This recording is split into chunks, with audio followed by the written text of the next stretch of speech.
Good morning, good afternoon, whatever it is, wherever you are. It's me again, Jen. Hello! And we are still talking about the Rider-Waite Tarot and some of those nitty-gritty little bits and tidbits about it. And also, I am talking a lot about the pip cards in the Rider-Waite Tarot. I'm trying to stick to some of those non-major arcana cards. So if you don't know what a pip card is, those are the cards that are numbered ace through 10 in a standard deck of playing cards, or I suppose you could say 1 through 10. Those are the things that we look at and it's like, oh, well, this is the suit of hearts or the suit of clubs, or in this case, the suit of coins, which also in a standard deck of playing cards is going to be your suit of diamonds. And yes, you absolutely can read tarot from a standard playing card deck. I hope to someday maybe go into that a little bit more, but it's not really super interesting to talk about those cards because most of the time they just have the symbol repeated however many times and the number represented in the top corner of the card. In this case, we have a 5, 6 over here and 7, 8, 9. We have the 9 up here in a Roman numeral. This is clearly pentacles or coins, or diamonds, or whatever they want to call them in this particular case. Discs is another way I've heard them attributed. So this is the 9 of Pentacles. It definitely represents the kind of closure of the story to the Pentacles, because again, the 10 is going to be that passing on all of our successes. This one is all about the success that we have accomplished. And I like that this is this lovely woman standing in her garden of grapes and flowers and all those luxuries. Some of the cards depict a archway in the background. I don't think there's one in this one. No, there's definitely a castle in the background though. So we've got our castle back here, which also represents abundance and community and growth and like having all the things we need to have in life.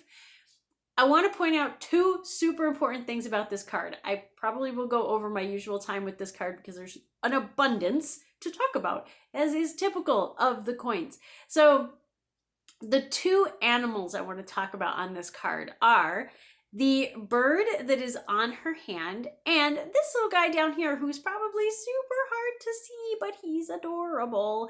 All right, those of you who know me for a while, I was kind of known as the snail lady because I had a whole bunch of snails passed down to me, and they kind of were my passion for a little while. Eventually the snails were passed on, and also some of them passed on. But anyway, had a lot of snails, so I was kind of Jen the snail lady for a while. And this little guy is a snail. Snails, because they carry their shell on their back and their home and everything that they need in life is always with them and carried around, they represent self-sufficiency.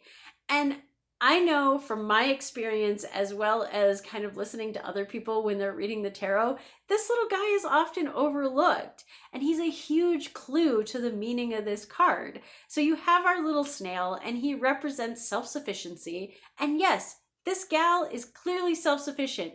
She has all of the luxuries and abundance that she could possibly want for, and all of those things she has groomed herself. She has done all of these things. She is definitely that boss bitch energy. Now, the animal that is on her hand is a bird, yes, but more importantly, it is a falcon. You can see she's got this glove on her hand. It's protecting her from the talons, and the bird itself has the hood that is typical of falconry.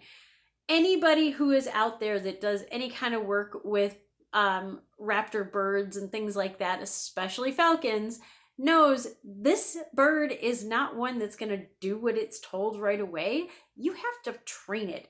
Falcons are a bit like cats, I suppose.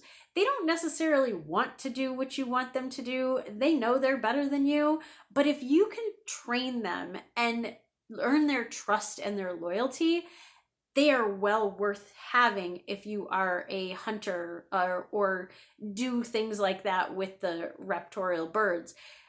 I love the fact that this is a falcon and that she has worked hard to earn its trust and loyalty If this was just a songbird, it wouldn't have the same impact. Keep that in mind, that if she just had a little parakeet on her hand, that's a bird that's easy to tame, a bird that's easy to figure out. She has a bird that's not easy. So her life was not simple piece of cake, but she earned her success and she fought for it and she worked really hard. So between the self-sufficiency of the snail and the working really hard aspect of the falcon, those are two things and two little critters on here that I feel like when you're reading the tarot really need to be paid attention to.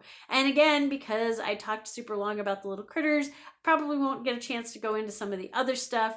But next time when we come up with another one to talk about the Knight of Pentacles, I will definitely talk about that. Also, in a lot of my other videos, I talk more about the fruit in the background and what her garden is made of. So check those out. As always, figure out if you like this deck or if you like some of the other decks, because I have so many that I've read from and looked at, and it's kind of helpful to see what they look like here and there. Also, if you are interested in just learning more about the tarot, follow this or follow me on other things. And I always do the Tarot Cafe for the people who are local where I'm at. So yeah, come check it out. Come play with us. Until next time, stay safe, stay healthy, stay happy. Bye!